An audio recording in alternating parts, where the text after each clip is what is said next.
This is the first time in French political history that the extreme right is so close to the winner in the first round. She really focused her program on social matters, on social questions, on the cost of living. And this is the main worry of the French people right now. After the war in Ukraine, the price of energy has risen considerably. There is stronger inflation, and it is now one of the main topics for the French people. So she managed to put aside all her more extreme side of the program on immigration, of changing the institution, her reluctance to the EU, and she really focused on, the daily life of the people with a small income, on their difficulties, and insisting on the fact that Emmanuel Macron was a kind of an elitist who was far away from those daily worries of the French people.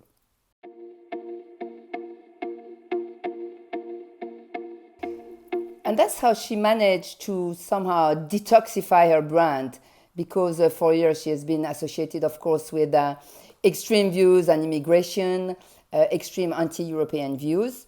A few years ago, she was still against the EU. She wanted to withdraw from the EU, kind of Brexit. She is still very much Eurosceptic, but she gave up this project. She also gave up the fact that she wanted to get out of the euro.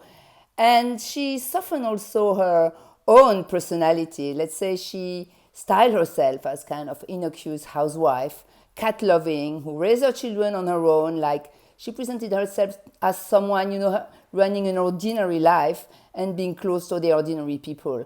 And it really worked pretty well when you see the vote intentions now. So, of course, the big question now is whether she can win or not. I mean, all the polls still give Macron as the winner, but we know that polls failed before in predicting the victory of Trump, of the victory of Brexit. So everybody is pretty careful. And obviously, there is kind of sort of a certain nervousness in the camp of Macron, because he's now really campaigning hard, which he didn't do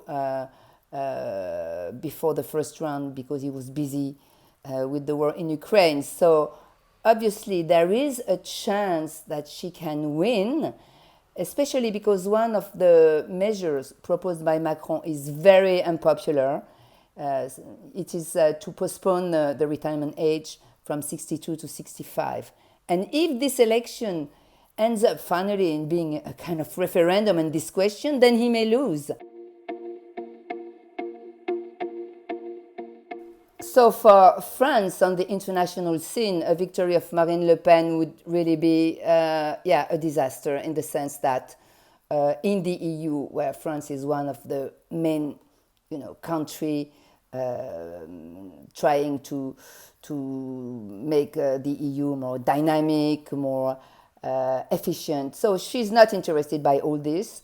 She wants to kind of present France as a sovereign country where French laws would be more important than the European laws. And let's say you can really compare her to Viktor Orban. She's the same kind of leader. And then, of course, an EU with one of the main leaders being Eurosceptic, that would be kind of a disaster. Also, she's kind of very reluctant towards NATO.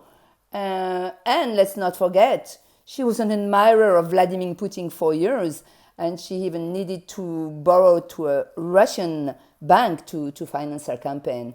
So definitely the image of France internationally would be completely downgraded.